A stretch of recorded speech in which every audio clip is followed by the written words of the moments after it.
My family stole my inheritance. So I bought their house. My own brother forged my dead father's signature to cut me out of the will. He got the house. He got the money. He got everything, except one thing he never saw coming.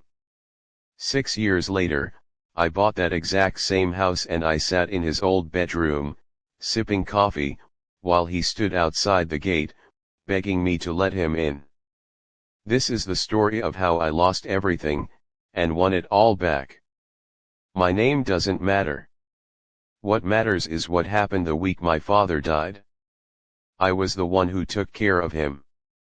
3 years of hospital visits, medication schedules, sleepless nights while my older brother, Daniel, was too busy with work to show up more than twice a month. My sister, Claire, sent flowers. That was her contribution. When Dad passed, I was heartbroken, but I wasn't worried. He told me, more than once, sitting in that hospital bed, "The house is yours. You earned it." 2 weeks after the funeral, I got a call from a lawyer I'd never heard of. There was a new will. Filed just 4 months before Dad died, a time when his memory was already slipping, when he could barely hold a pen steady. The house, the savings, the antique furniture he'd promised me, all of it went to Daniel. I got a token personal belongings clause. Worth maybe $300. I knew immediately something was wrong. My father could barely write his own name in his final months. This signature was clean, steady, confident. But when I brought it to a lawyer, I was told what anyone in my position gets told: proving undue influence or forgery is incredibly difficult. You'd need handwriting experts, medical records, witnesses. It could take years and cost more than the inheritance is worth. Daniel knew that too. That's exactly why he did it. I want to tell you, I fought back immediately, lawyer up, took him to court in some dramatic showdown. I didn't. I was grieving. I was exhausted. And the truth is, fighting my own brother in court over our dead father's house felt like it would finish breaking something that was already shattered. So I did the only thing that felt like it preserved my dignity: I walked away. I didn't go to the funeral reception at his new house. I blocked Daniel's number. I told Claire I needed space, and she didn't push. She had her $300 worth of guilt to sit with too. For a while, people called me weak for not fighting. Looking back, I wasn't weak. I was just patient in a way nobody could see yet. Because here's what nobody in my family understood about me: I don't get loud when I'm hurt. I get focused. I took the small inheritance I did get, plus everything I'd saved over the years, and I made one decision: I was going to build something Daniel could never forge his way into. I won't bore you with every detail of the next 6 years: the second job, the business I started in my apartment, the failures, the one investment that actually paid off. What matters is this: while Daniel was living in our father's house, coasting on something he didn't earn, I was building, quietly, relentlessly, in the background of his life.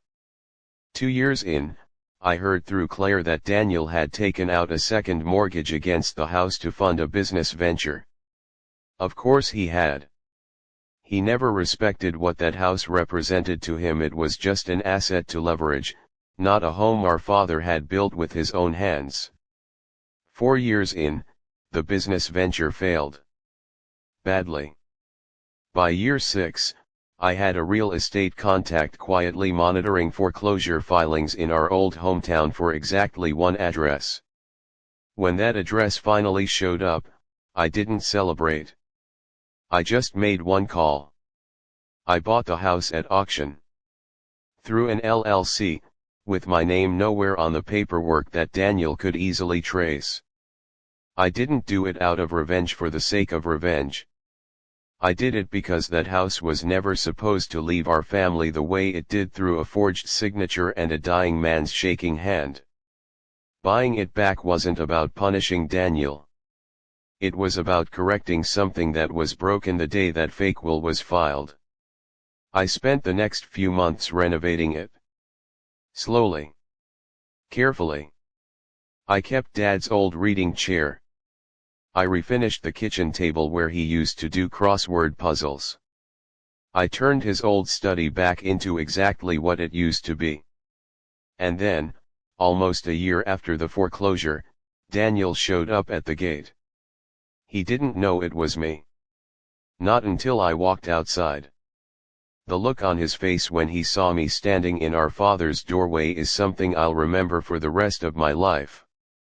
Not because it was satisfying in some cruel way, but because for the first time in 6 years, I watched him understand, instantly and completely, exactly what he had done. He didn't yell. He didn't accuse me of anything.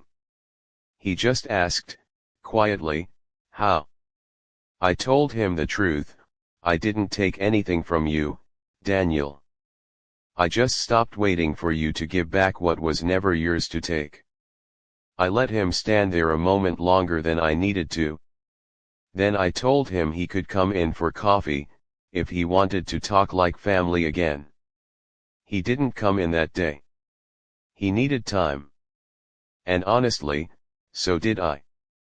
A few months later, Daniel and I started talking again, slowly, carefully, the way two people rebuild something after it's been broken in the worst possible way. He never fully admitted to forging the signature. Some truths people can't say out loud, even when everyone already knows them.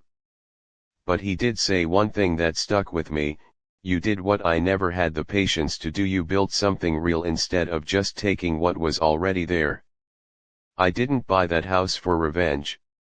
I bought it because some things, patience, integrity, the quiet decision to build instead of break, can't be forged. Not even with the steadiest hand. If anyone in your life has ever tried to take from you what you worked for, remember this: the version of you that gets even loudly is forgettable. The version of you that gets even quietly, that's the one people remember for the rest of their lives.